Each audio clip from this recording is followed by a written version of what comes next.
We've covered 9 terms up till today. We won't review them this evening. We want to introduce the 10th. And the 10th is found in John chapter 8. And we're going to begin reading in verse 31. So Jesus was saying to those Jews who had believed him, "If you continue in my word, then you are truly disciples of mine." Anybody have a different translation than "if you continue in my word"? If you hold to my teaching. Beg pardon? Hold to my teaching.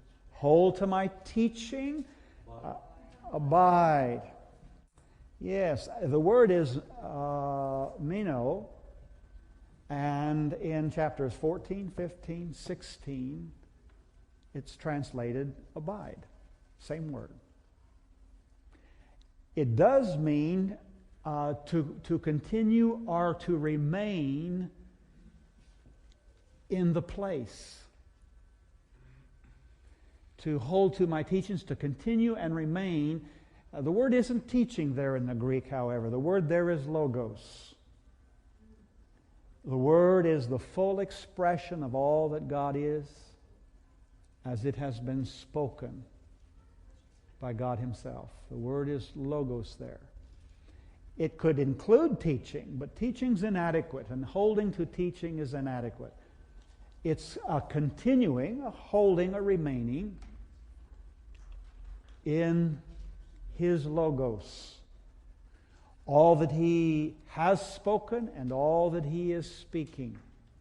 As apart from rhema, rhema is the quickened or the particular spoken word. It's a now word. It's what he is speaking to our hearts now. Logos will include that. But it's all that he has spoken. He is saying, and let's read it again, if you continue, if you abide, take up permanent residence in my word, then you are truly disciples of mine. It's life out of all that he has expressed, which is all of himself. It's taking up residence. There's another word. The word is monē.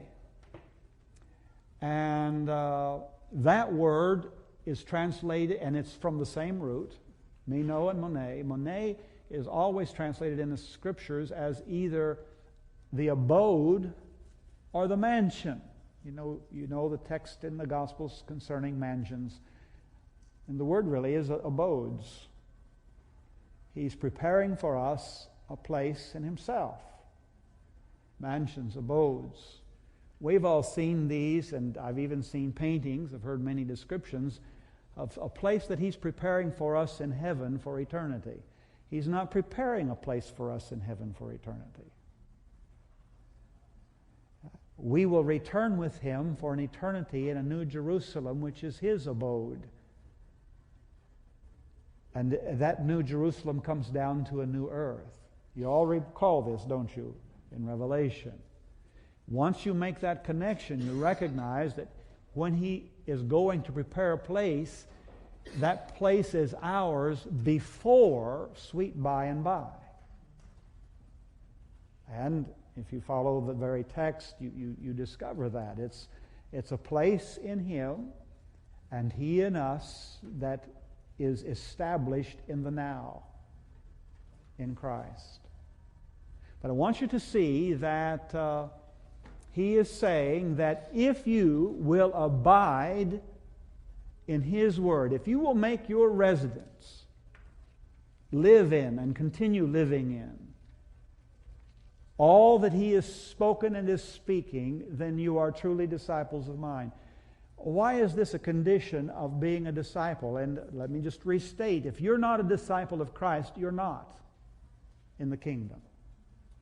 He does not offer different classes of citizenship. It is the beginning place. He's not offering you being a Christian and maybe, or maybe not, you could be a disciple. That's not offered. It was the world that called them Christians. Nowhere in the Word do they call themselves Christians, although Paul encourages it. That is, he encourages them not to be ashamed of this reviling word. I'm referring to 1 Peter. They are reviled with the name Christian. It is like whites have called black men the N-word, which literally is from the French that means black, but it isn't used to describe their color. It's a revile. It's a verbal put down. You like Christ. Well, Paul is saying, why should we be ashamed of that? If they're seeing Christ, we should rejoice. Now, if they're calling you a thief, and you are, you've got a reason to be ashamed. But we've been called to be Christians by Christ. We're called to go out, we're called to be disciples by Christ. We're called to go out and make disciples. Taken perhaps too many words to just restate to you. If you're not a disciple in the kingdom, you're not in the kingdom. And that needs to be settled. Some of you have not given yourself to those who would disciple you. And you've come along very slowly and poorly. You've not yielded to those men and women God's brought to your life, that He's brought into your life, that He might teach you how to abide in His Word and near Him, that He might make you. All of us need to be thinking along those lines in our maturing in Christ, the lines of being in an intimate relationship with Him so that He might make us. And that is by submitting ourselves to living in His Word, both what's been written and what He's speaking. One of the conditions of being a disciple is choosing where we live. And he is saying, you're truly disciples of mine if you continue in, hold to, abide in my word. Now, what does that mean? Well, we have talked about taking up residence, but it means more than that.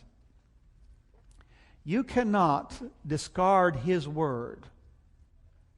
We don't have that option of discarding His word, of looking lightly on His word, and continue to believe that we are in an adequate relationship with Him. We cannot just hear the word or read the word, and because we don't like what it says, pass over it and let someone else deal with that.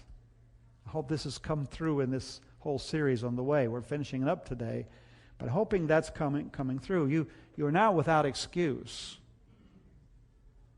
You've got to deal with the Word. You've got to deal with all of these terms and conditions, because you'll not live out of His life. You will not be a disciple if you are discarding, looking lightly on, and not abiding in His Word. You have the grace for it. He's promised the grace for it. I'll make you. You just be with me. Being with Him is in what He's spoken and is continuing to speak. It includes that. Although His Logos includes Him. He is, in the beginning was the Word, and the Word was with God, and the Word was God. It's talking about Jesus. That's the Logos. And all that is expressed of the Father in Word, which includes Christ, which is the fullness of His expression. So we can't look lightly on this term or condition. We're not a disciple if we have not taken up residence in the place that He has prepared for us. The Father's prepared a place. It's in His Son. It's in Him. It's in the Holy Spirit. It's in His Logos, the Word. If you continue, if you abide in my word, then you are truly disciples of mine, and you will know the truth, and the truth will make you free. Free of what? Free of Adam's life. Adam, who never found the life. Adam, who never ever had this life. It was offered to him, but he never ever ate of the tree of life. He never had God in. And so it was lost, and we are now free to know the truth. I am the truth, Jesus said. Let's go to John chapter 15, just back a few chapters. And we're going to look at verses 1 through 11 this evening. John 15, 1 through 11. And we're talking about the abiding life. We're going to get a glimpse into this abiding life. Hopefully it will not be your last look. Hopefully it will become a very familiar scene to you. Hopefully most of you will recognize you've been living there for a while. And you can rejoice in that. But it will show you what this place looks like. The place of the abiding life. And if we have time during the next series, we're going to look a little further as we talk about the life itself. Reading from verse 1.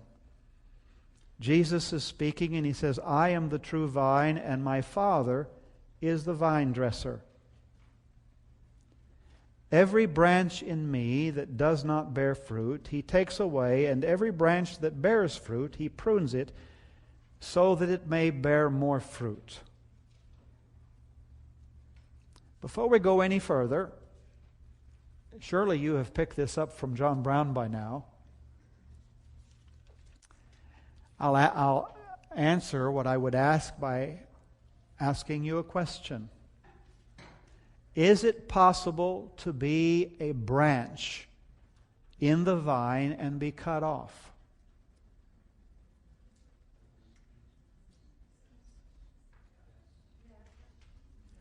Yes. It's possible to be a branch in the vine and be cut off. Why is that so? And this is hard. Not difficult to figure out, but this is hard.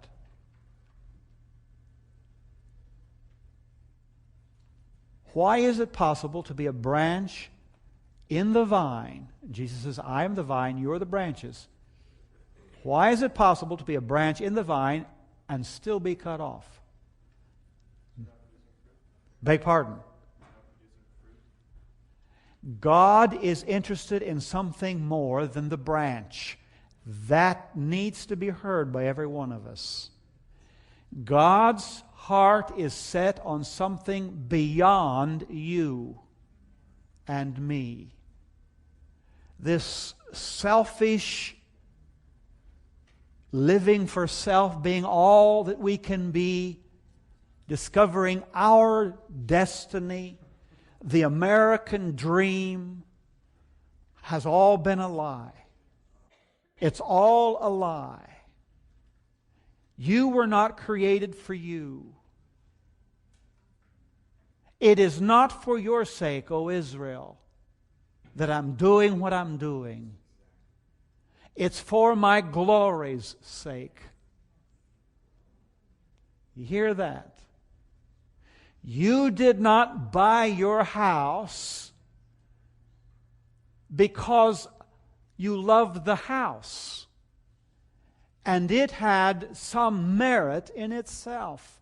You purchased your house because you were selfish.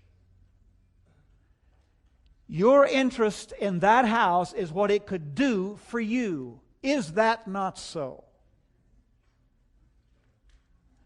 God did not purchase and is not continuing to purchase His house for all eternity, because the house is greater than what He is going to put in the house. We will never come to a place where we will love abiding in Him, His Word, until we deal with what He's doing and it's all about. This come to Christ and have all of your dreams met, have all of your desires fulfilled. This coming to Christ so that He can play an eternal Santa Claus and serve you and me is a lie. He is not even going to do that here. That is, raise you above Himself. Consider the house of greater worth than the glory of His Father. He's called you out of love for you, but in much the same way, because the house He's putting together is out of Himself. As Eve was out of Adam, so Christ's bride is out of His side. The house that He's bringing forth is not of the earth. It's not temporal, it's not earthy. It's not carnal. The house that He is bringing forth is that which He has given of Himself. It is the measure of His life that He has entrusted to each of us, and His life, coming forth with the discarding of our life. How many of you mothers have treasured the placenta? It's discarded. It's a perfect picture. The placenta is the life support for the life that has come forth, that which has been conceived miraculously. But it's discarded. And whether you like it or not, He has already discarded you and John Brown. I really was not that great a catch. I thought I was for a long time, and so did you. And most of us are still hoping that He will still find something of worth in the old man. He has no intention of doing that. And that's the whole purpose of John 15, 1 through 11 and beyond. Because this abiding relationship that makes us truly disciples is an abiding relationship that's just like the branch and the vine. If the life of the vine does not come forth in the branch adequately, it's pruned. And let me tell you a little bit about fruit-bearing trees and vines. Apples, oranges, pears, most nuts, but not all. And all grapes and vine-producing plants. The plants that bear the highest ratio of fruit to plant get the most severe prunings. If you've ever been through a grape vineyard, every so many years, depending on the age of the plant, and the thing that determines it, in the large vineyards, it's by time, but in those that are very well cared for, it's by actual production. And they may prune this one severely this year, but all grapevines are pruned every year. And there's two ways to prune a fruit-bearing plant. You can prune it above the bud, or you can prune it below the bud. Do you know what determines the difference? A husbandman, the pruner, he will watch the branch, and if the branch for more than one season bears little fruit, the branch is gone it's nipped below the bud. If it's been bearing fruit, but not enough fruit, it's above the bud. And do you know why it is nipped above the bud? Because the issue is too much green. And the husbandman has determined it's a good branch, but too much green. We like green. We really prefer the green of Egypt to the green of the wilderness. We will go back to the green of Egypt because we've developed a taste for that green, and we don't like the green of the wilderness. But I'm here to tell you, they ate far better and far more with no toil in the wilderness than when they slaved themselves to just get enough to get by on in Egypt. But we have a way of developing a taste for counterfeits. I keep saying I was raised on a farm. The truth is, we did not own a farm. We lived on a little tenant house, among many other tenant houses on this very large county farm. And the neighboring farms, and I, growing up, worked on the farms, and it came right up to our house. Pigs, cows, whatever. And I know a little bit about these things. I grew up with butter. I mean fresh butter and fresh milk. But you know, if you raise your kids on margarine, they'll go at the real stuff. It's true, isn't it? Butter's just different. We've developed an appetite for the counterfeit. Well, it works that way in the kingdom too.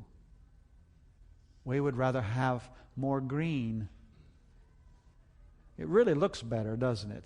You know, there's nothing at all attractive about a well-pruned plant until fruit-bearing season. But for 9+ months of the year, it's an ugly thing. And those that bear more fruit, like a grapevine as opposed to an apple tree, you need to cut back an apple tree. If you do not prune an apple tree, it does not take but maybe 8 to 10 years until you will never get good fruit, no matter how you prune it. Because by that time, there's a reason, by that time the fruit deforms. You get knotty, splotchy, knurled fruit. And it's because it was never pruned. But the larger the plant and the less ratio of fruit, the less pruning you do, but it still needs to be pruned. And what you're doing is you're pruning away with that which looks good but has no value at all. It's still part of the branch. Do you not know that there's a part of you that looks good that just is in need of pruning off? I mean, it's green and it looks like it belongs in the vine. Luckily, you don't have the John Browns. Now, John Brown, as well as others, have tried to be pruners in the past, but we have just one husbandman. And the truth is, when pruning time comes in our life, we usually resist it and are sure it's of Satan. Try to bind that thing, cast that thing out,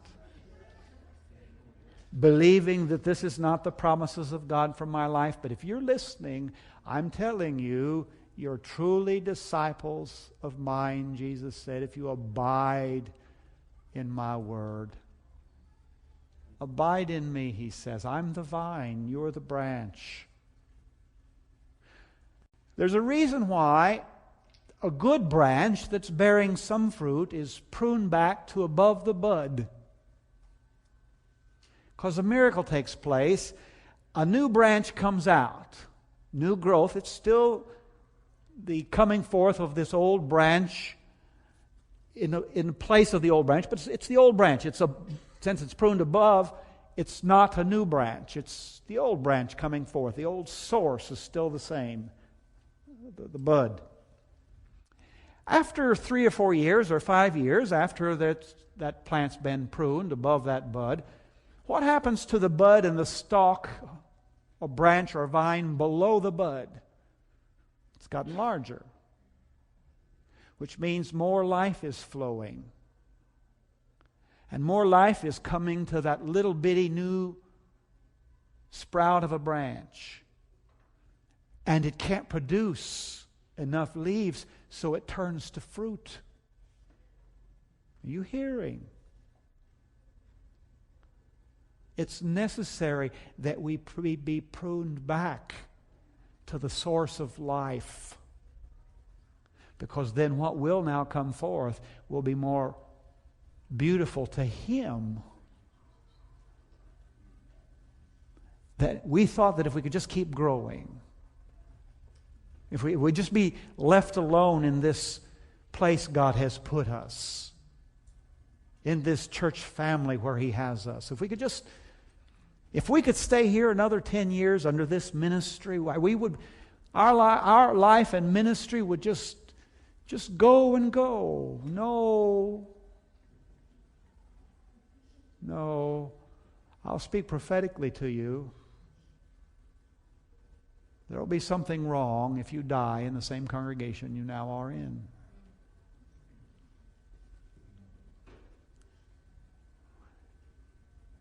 You know, we think our little works are eternal. They're not. The church is eternal. The bride is eternal. She's out of Him. And He is building her as He would. You may think you belong at a particular place longer than He would have you, but He needs to prune. You know, for a time, my knee, when it's hurting, is absolutely convinced that it was made for the ministry of this hand.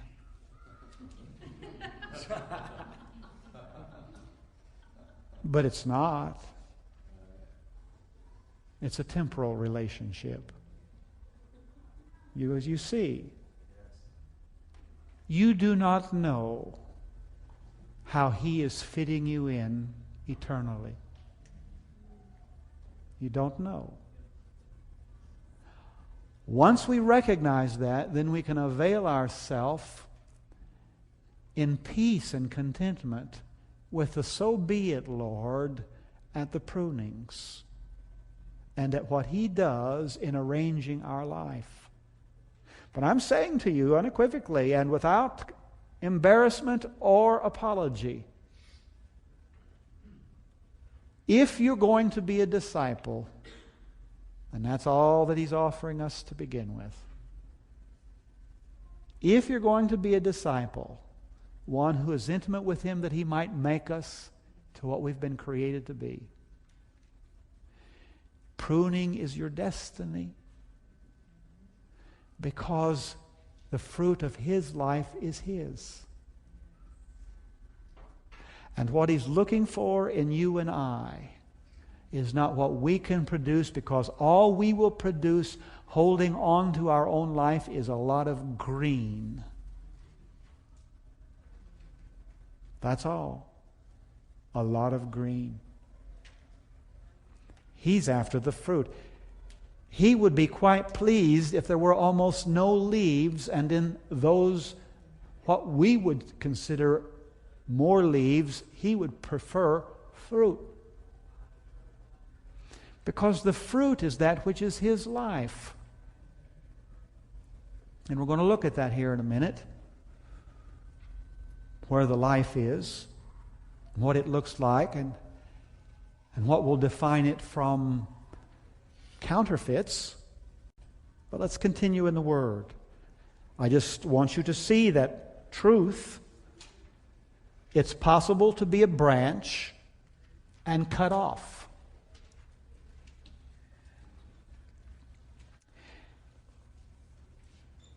You are already clean because of the word which I have spoken to you. I do not have time to pursue it right now, but this abiding in the Word and the role of the Word itself being a pruning role. We've been called to continue in, abide in a relationship where the Word, the Logos, is going to do its work, His work, in forming the fullness of Christ in us, in getting rid of the green, and in replacing us, so that we can say it one day, it's no longer I, but Christ. Abide in me, and I in you. As the branch cannot bear fruit of itself unless it abides in the vine, so neither can you unless you abide in me.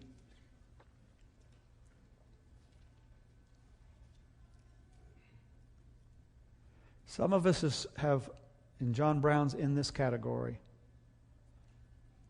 I have spent so much of my Christian life outside of the abiding relationship and trying with all that is in me of self to produce adequate fruit.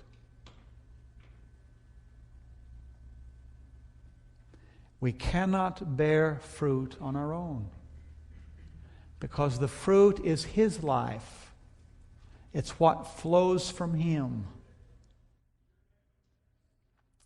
I'm just trying to find the words to say to you, abandon all of those things that keep you from Him.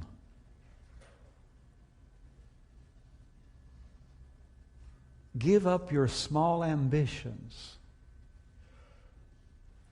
that you might possess this relationship.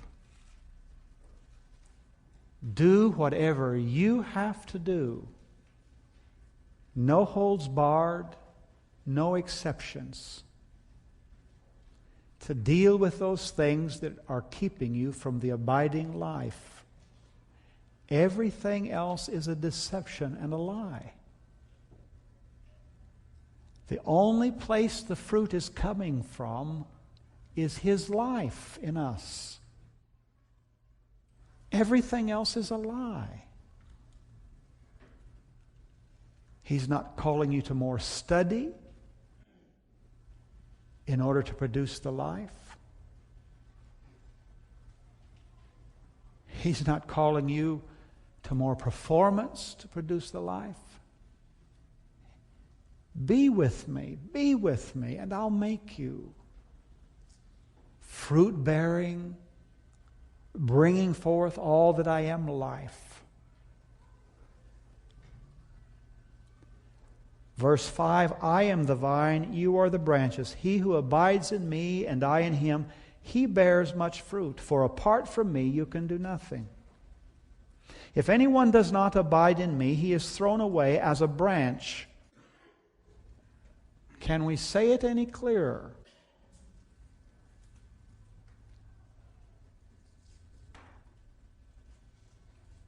If anyone does not abide in me, he is thrown away as a branch and dries up. And they gather them and cast them into the fire, and they are burned. There's a fire burning, by the way, of which these branches join. The fire is all the tares, of course, but it's more than the tares. It includes the chaff. Now, what is the chaff?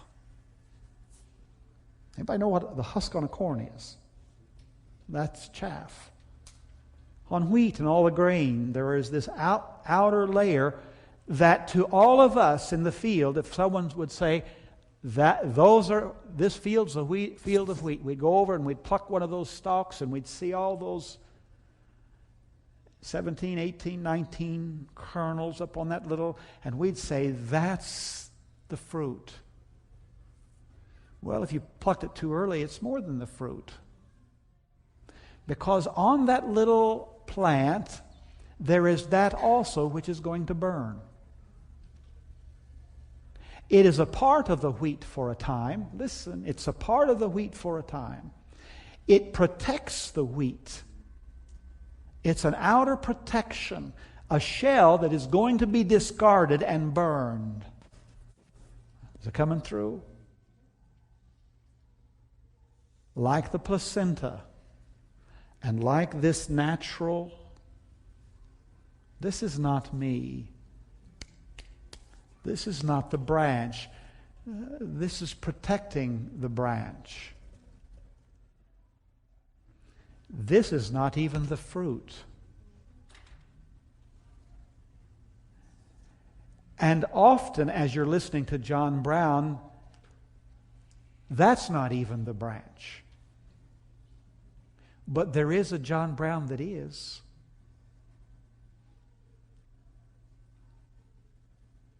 I say that so that you can distinguish the difference. Sometimes John Brown talks out of himself. Sometimes the Spirit of God is moving in him, not on him, in him. And is using my lips, my mind, my heart. I say that so that you will not place your confidence in the John Browns. You've heard me say that at least a dozen times or more by now. I don't apologize for it. My call is to get you with Him because it is only He who can make you. Draw near to Him. But there is this outer chaff.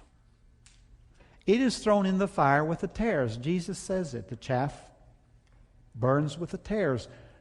But there's more that burns with the tares. There are the John Browns, the John Does, who would not abide in the vine and who must be cut off and dry up. I've seen them dry up. I have. I've seen them dry up and die. It's a sad thing to see one who believed he was still a Christian live most of his life and never come to know the life. Dried up. It's sad, grievous, really. It's grievous. Well, we need to see that there's a fire upon which branches that He cuts off join. You know what's amazing? This is what's amazing.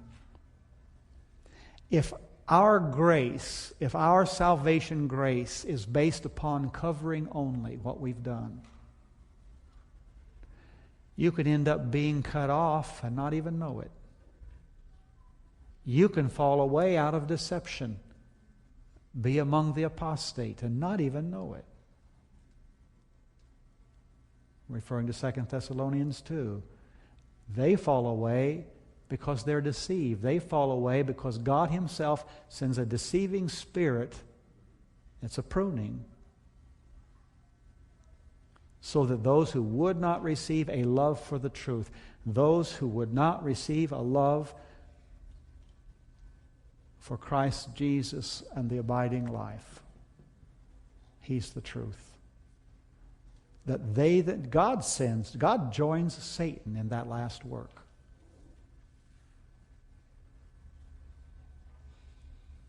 He says, and then I will send my deluding or deceiving spirit to cause those who would not receive a love for the truth